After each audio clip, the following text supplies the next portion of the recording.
Fernando Pessoa eternizou a frase: navegar é preciso. Da mesma forma, em suprimentos temos demonstrar valor é preciso. Quer saber como? Fica comigo! Nesse vídeo vamos ver os 6 melhores indicadores que suprimentos pode usar para demonstrar valor gerado.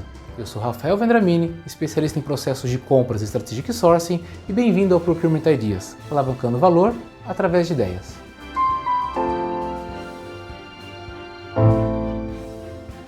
Antes de começar, vale ressaltar que este vídeo é uma síntese de um artigo disponível no portal de Procurement Ideas, cujo link está na descrição. Lá você poderá ver os detalhes sobre o que vamos tratar aqui e muito mais. Então, depois de ver esse vídeo, corre lá e confere esse conteúdo completo. Na gestão de relacionamento com o cliente, o principal e mais importante é a construção de um relacionamento longo, duradouro e frutífero. Mas no mundo dinâmico digital não é fácil competir por atenção e é necessário consistência para chamar e atrair as pessoas. O que queremos no fim das contas é que o nosso cliente se lembre que há uma área capaz de ajudar a alavancar resultados e controlar os custos da corporação. Aliás, eu fiz um vídeo mostrando esse potencial de suprimentos tem para influenciar os resultados de uma companhia. Está no card aqui em cima. Depois de você deixar o seu like, se inscrever e compartilhar esse vídeo, corre lá, você vai se surpreender com o potencial de compras. Considerando então que suprimentos é uma área prestadora de serviços internos para as operações, cabe a ela comprovar de maneira frequente que está entregando o máximo de valor possível para quem contrata os seus serviços, em especial quando esse contrato é feito com base na confiança e não necessariamente de uma maneira formal. Isso mesmo, dentro de uma organização, os líderes se reúnem, discutem estratégias e definem planos. Estes planos têm partes separadas e cada líder acaba formando um compromisso de fazer a sua parte para que no todo o objetivo maior seja alcançado. Aqui é quando o CPO, ou líder geral de suprimentos, se compromete a entregar o resultado compatível com o valor investido pela corporação. Ou seja, o suprimentos deverá trazer um retorno monetário para cada real pago pela parte do negócio, seja lá o negócio ou a operação. O que vemos com alguma frequência em grandes corporações é a formalização de uma espécie de contrato entre suprimentos e as áreas usuárias, que tomam o nome de Acordo Método de Serviços, ou simplesmente AMS ou MSA, que é a sigla em inglês. Neste acordo é estabelecido as métricas que serão adotadas para medir o retorno obtido por suprimentos. Aqui então entra o nosso primeiro grande indicador, o ROI, Retorno sobre Investimento. Vamos usar números para ilustrar bem o ROI. Digamos que numa empresa o setor de suprimentos tem um custo anual de R$1 milhão e que ao longo do ano a área gerou 3 milhões de economias diretas e 2,5 milhões de evitação de preços. No cálculo de retorno do ROI teríamos então 550% ou 5 vezes e meio. Né? Bem, vemos aqui que esse indicador está relacionado com outros dois e traz informação importante para o alto plano da companhia. Por isso ele é considerado como inflação. Com esse indicador, inicia-se então a percepção de engajamento de usuários, no qual, por um lado, há o conceito de como o retorno será emitido e, por outro, o compromisso para os clientes em trabalhar em parceria com os suprimentos na identificação, implementação e aprovação de oportunidades. O nosso segundo indicador, que também faz parte do ROI, chama-se de economias diretas, também conhecido como savings. Na verdade, esse é o indicador mais conhecido para operadores de suprimentos.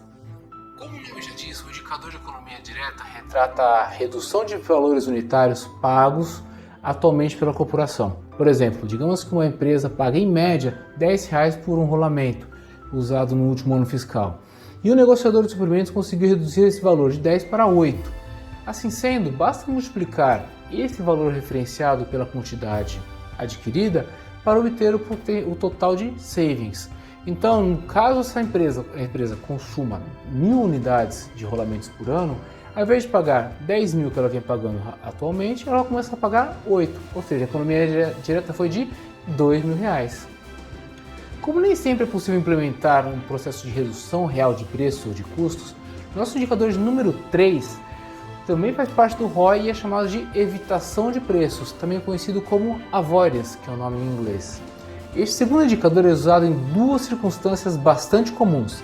A primeira é quando não há uma base histórica de preços, mas apenas referências de preço de mercado ou cotações. Por exemplo, quando você vai adquirir algum equipamento ou tecnologia nova, ou quando se é requisitado um item, seja material ou serviço, que é incomum, que não são adquiridos dentro de uma frequência. A segunda situação é, mesmo tendo um consumo histórico, há um aumento de preços causado por inflação ou reajuste de preços no mercado causados por algum aumento sazonal ou restrição de oferta. Em ambos os cenários, o suprimento trabalhará então para reduzir o impacto desses preços nos custos da companhia. Usando novamente o exemplo de rolamentos, é possível que de um ano para o outro o preço do rolamento passe de 10 para 12, ou seja, um aumento de 20%. Mas o suprimento conseguiu negociar esse preço para 11. Nesse exemplo, o avoidance reportado seria de R$1.000, já que esse ganho de R$1 se aplicaria a todas as 1.000 unidades adquiridas pela empresa. A mesma lógica se aplica na questão dos equipamentos ou itens de compra não frequente, nos quais as cotações de preço são a base comparativa do avoidance. Nosso indicador de número 4 é simples para se entender, mas difícil para se implementar. Trata-se de um indicador de cesta básica de compras ou inflação interna de suprimentos. Este indicador é ao mesmo tempo estratégico, como também suporta o planejamento de orçamentos da companhia nos médio e longo prazos. De uma maneira geral, cesta básica nada mais é do que a seleção de itens, produtos ou serviços que têm maior consumo e importância para o negócio para avaliar a flutuação de preços ao longo de um período de tempo. Em suprimentos, essa seleção é feita através de uma análise de curva ABC de gastos, tomando como base duas informações imprescindíveis: quantidade e valor.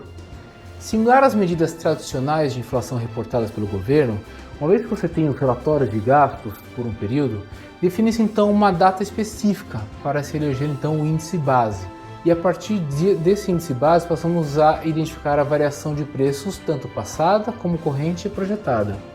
Dadas as variabilidades do negócio, a cada ano uma nova linha base deve ser definida para medir o resultado e também medir a eficiência do processo de suprimento. O grande cuidado que se deve ter em adotar esse indicador está na unidade de medida dos itens, pois pode haver diferentes unidades de medidas usadas no consumo e na compra do item. Por exemplo, fios elétricos que são sempre usados em metros, mas a compra é feita em pacotes, bobinas ou uma unidade com 50 ou 100 metros.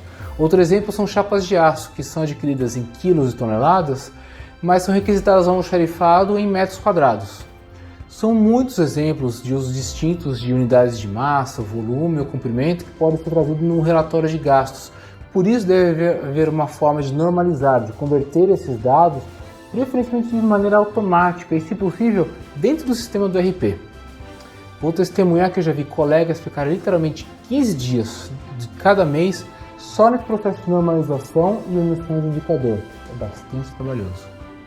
Então fique atento a esse aspecto e prepare bem a sua base de dados para que se obtenha um indicador confiável e principalmente de fácil manutenção. Nosso indicador de número 5 é um de crescente importância para quem busca uma transformação digital, a automatização dos pedidos de compra. Esse indicador visa medir o grau de evolução para as soluções automatizadas de compras, via adoção de catálogos, robótica, inteligência artificial ou com mínima interferência humana no processo. A automação concede mais agilidade e transparência a todo o processo de suprimentos, e esse é o foco. A medida é feita então comparando número de pedidos gerados de forma automática com número total de pedidos gerados ao longo do período. Outra opção seria usar linhas de pedidos gerados automaticamente em comparação com o total de linhas de pedidos gerados ao longo de um mês. Para finalizar, o indicador de número 6 não tem como ficar de fora, é o risco médio de fornecedores.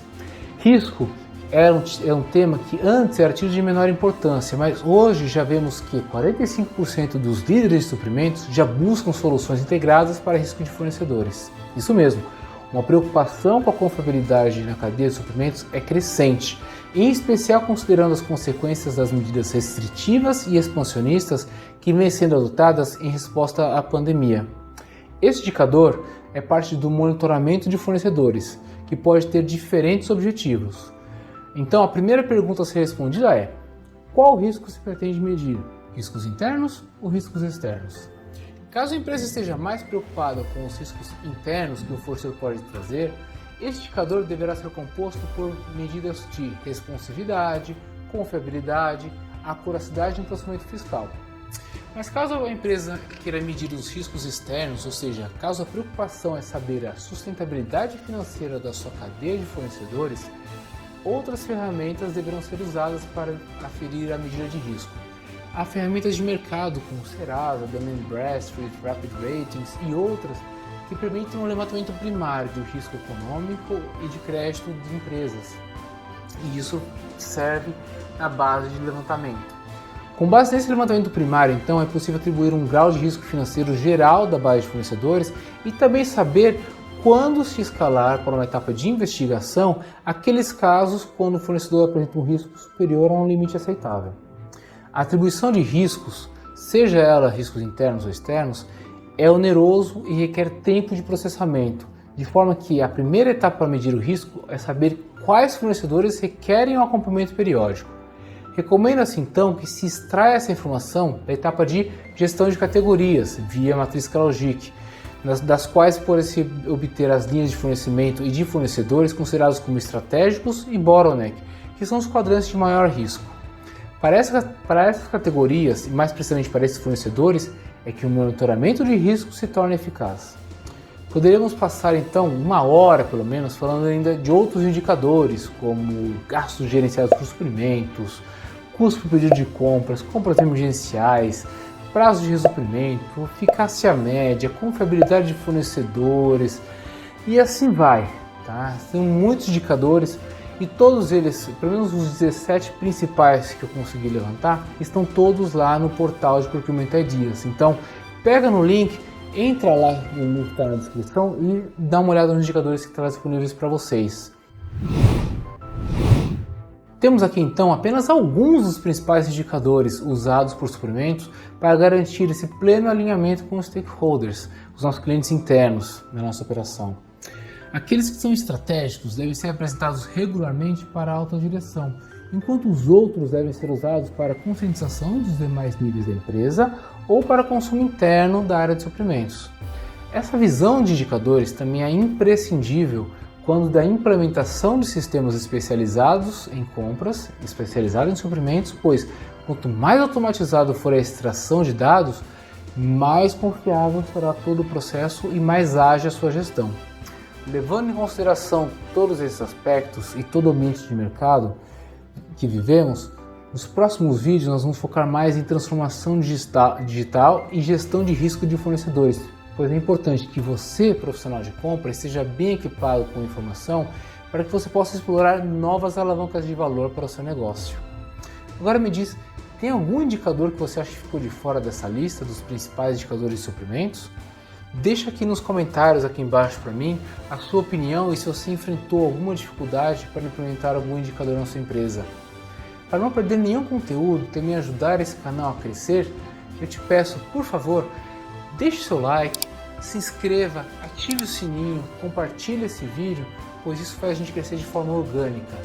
Se possível, deixe o seu like, pois é muito importante que o algoritmo do YouTube possa sugerir esse conteúdo para outras pessoas que, assim como você, estão buscando informações de qualidade. Eu agradeço de coração, nos vemos na próxima. Fui!